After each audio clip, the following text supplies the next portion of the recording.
Hi guys, কেমন আছো তোমরা সবাই? আজকে আমি সিওল বাস্টার্সের এপিসোড 8 এক্সপ্লেন করতে যাচ্ছি। তো চলো শুরু করা যাক। এপিসোডের শুরু হয় নতুন বিশেষ তদন্ত দলের স্টেশনে আগমনের সাথে। জুন রিওক সমস্যা তৈরি করার চেষ্টা করে, কিন্তু ইউবিন তাকে ছেড়ে দিতে বলেন। বিশেষ তদন্ত দল তখন মামলাটির সম্পর্কে আলোচনা করে সময় ব্যয় করছে। ইউবিন এবং মিনশেও ইউজিন এর একটি সূত্র অনুসরণ করে। দেখা যায় ইউজিন ইউনা এর বাবা যখন তরুণ ছিল তখন একটি স্কুল সহিংসতা মামলায় জড়িয়েছিল। ইউজিনকে চ্যাংসু নামে একটি যুবককে বুলিং করার জন্য অভিযুক্ত করা হয়। অতিরিক্ত তথ্য পাওয়ার জন্য ইউবিন মিনশেওকে ইউজিনের পুরনো স্কুলের হাই স্কুল পুনর্মিলনীতে আমন্ত্রণ জানায়। তাদের প্রচেষ্টার ফলে তারা জানতে পারে যে চ্যাংসু ইউজিন এবং তার বুলির গ্যাংয়ের কাছ থেকে পালানোর সময় একটি গুরুতর দুর্ঘটনায় পড়ে। আরও তদন্তের পর তারা আবিষ্কার করেন যে চ্যাংসু দুর্ঘটনার পর কখনোই সুস্থ হয়নি। তিনি 13 বছর কোমায় ছিলেন এবং 3 বছর আগে মারা যান। এদিকে জাং হোয়ানের বাড়িতেও পরিস্থিতি ক্রমশ উত্তেজনাপূর্ণ হয়ে উঠেছে। ইয়ন জাং হোয়ানকে আরও উচ্চাকাঙ্ক্ষী হতে এবং নতুন বিশেষ তদন্ত দলের নেতা প্রতি তোষামোদ করতে উৎসাহিত করে। সে তার অলিম্পিকের হার উল্লেখ করে এবং স্বামীর প্রতি অভিযোগ করে যে তিনি তার ব্যর্থতার জন্য তাকে দোষারোপ করেছেন। ইউনের এই কথাগুলো জাং হোয়ানের মনে আঘাত করে, কারণ এতে একটি সত্যের ছোঁয়া রয়েছে।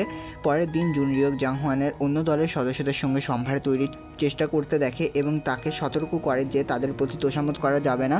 তবুও জাং হোয়ান নতুন দলের নেতার জন্য হ্যাংওভার স্যুপ আনতে এবং তার ভালোভাবে দেখা করার জন্য যথেষ্ট চেষ্টা করে। জুং হোয়ান নতুন টিমের তাদের তদন্তের কথা জানানোর কথা ভাবছে, কিন্তু ডঙ্গু তাকে তার টিমের প্রতি বিশ্বাসঘাতকতা করতে নিষেধ করে। ইউবিন এবং তার টিম চাংসু সম্পর্কে অনুসন্ধান চালিয়ে যাচ্ছে। তারা খুঁজে বের করে যে তার একমাত্র আত্মীয় ছিল তার বোন, কিন্তু 3 মাস আগে সে নিখোঁজ হয়ে গেছে। জুন রিওক তার প্রাক্তন কর্মীকে প্ররোচিত করে যে সে অপহরণের ভিডিওর সঙ্গে সেই মহিলার একটি ভিডিও নিয়ে আসবে। ফুটেজ পর্যালোচনা করার পর ইউবিন আরও নিশ্চিত হন যে চাংসুর বোন মিউ জিয়ং অপরাধী। তাদের পাওয়া তথ্য অনুযায়ী মি জিয়ং তার ভাইয়ের মৃত্যুর পর গুরুতর বিষণ্ণতায় ভুগছিলেন। সে প্রতিশোধ নিতে চাইছে।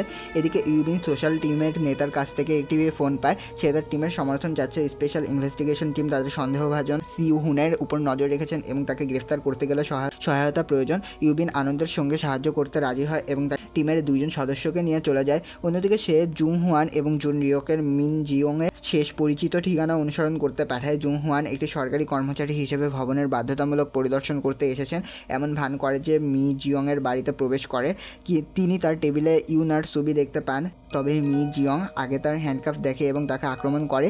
পরে সে ইউনাকে নিয়ে তাড়াতাড়ি বেরিয়ে যায় এবং গাড়িতে ওঠে। জুন রিয়ং তাকে থামানোর চেষ্টা করে, কিন্তু মিন জিয়ং গাড়িটি চালু করতে সক্ষম হয় এবং দ্রুত চলে যায়। সৌভাগ্যবশত জুন হোয়ান তার টায়ারে গুলি করে, ফলে সে সাইডে রোডে ধাক্কা খায়। জুন রিয়ং এবং জুং হোয়ান নিরাপদে ইউনাকে গাড়ি থেকে বের করে নিয়ে আসে এবং মি জিয়ংকে আটকে ধরে। এটি জানা যায় যে মি জিয়ং ইয়ংজিন এবং তার পরিবারকে সেই রেস্টুরেন্টে দেখেছিলেন যেখানে সে আগে কাজ করতেন। সে ক্ষুব্ধ ছিল যে ইয়ংজিন দুনিয়াতে সব কিছু চিন্তা ছাড়াই সুখী জীবনযাপন করছে, তখন তার ভাইয়ের মৃত্যুর আগ পর্যন্ত ভুগছিল। সে মনে করেছিল এটি ন্যায়সঙ্গত নয় এবং ইয়ংজিন এটিকে একটি পারিবারিক সদস্য হারানোর অনুভূতি দিতে চেয়েছিলেন। তবে সে ইউনাকে হত্যা করার জন্য নিজেকে প্রস্তুত করতে পারেনি, যেটি সে প্রাথমিক পরিকল্পনায় করেছিল। যখন দল মি জংকে নিয়ে যায়, ইউনা তার প্রতি এখনও সদয় আচরণ করে এবং তাকে একটি ললিপপ দেয়। ইয়ংজিয়ং আন্তরিকভাবে দুঃখ প্রকাশ করে, যা মিন জংকে ভেঙে পড়তে বাধ্য করে।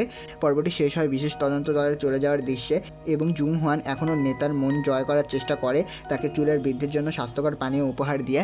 তো বন্ধুরা, কেমন লাগলো সিওল বাস্টার্সের এপিসোড 8 এর কাহিনী? এর পরবর্তী এপিসোডের এক্সপ্লেনেশন শুনতে আমাদের চ্যানেলটাকে লাইক সাবস্ক্রাইব করে পাশে থাকুন।